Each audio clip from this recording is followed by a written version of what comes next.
coming was to give them a little insight into what is in the Constitution of Belize. In fact, I was surprised at the number of very important questions, especially several concerning whether lands can be taken away and what would be the procedure and what would be the consequences. But it was looking today at the fundamental rights of everybody that is listed and protected in the Constitution, and to look at the executive branch and the legislative branch, as well as Christina had asked that we also explain the importance of the preamble to the Constitution and this big issue of the rule of law, that in fact Belize is a country which, as a democracy, is ruled by law, not by individuals.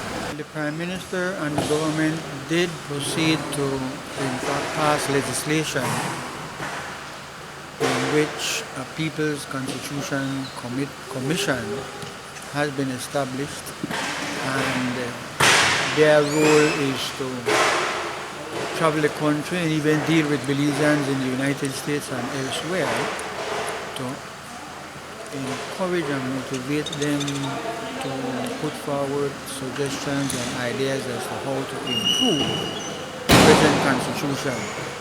In doing that exercise, one of the side effects that is going to be very positive is that no longer will we have 98% of our people not knowing anything about the Constitution.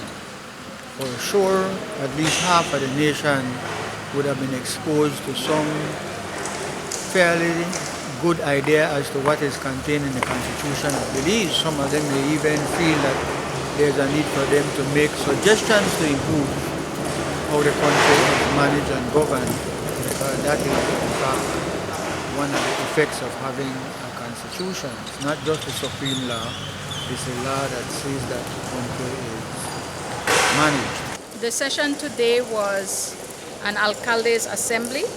We always have alcalde's assemblies, and the alcaldes invited Mr. Bradley to come and share with them his perspective, his presentation on various sections of the Constitution, in particular the preamble of the Constitution, the section on the rule of law in the Constitution, and of course overview of the fundamental rights and freedoms as prescribed within the Constitution.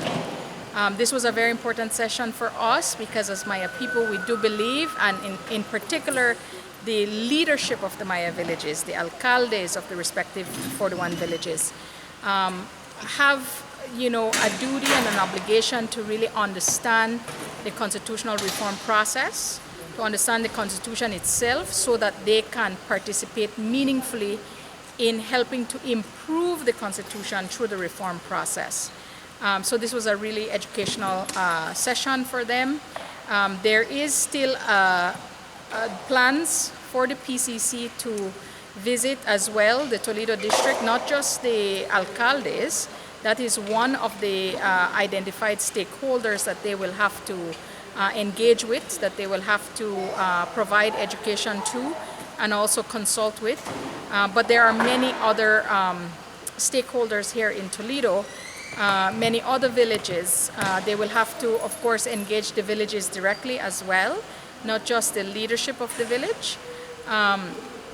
I know that as a commissioner on the PCC, while this was not a PCC event, we do intend to have events here in Toledo to engage all the people of Toledo, because as Belizeans from southern Belize, we certainly have to participate in this reform process.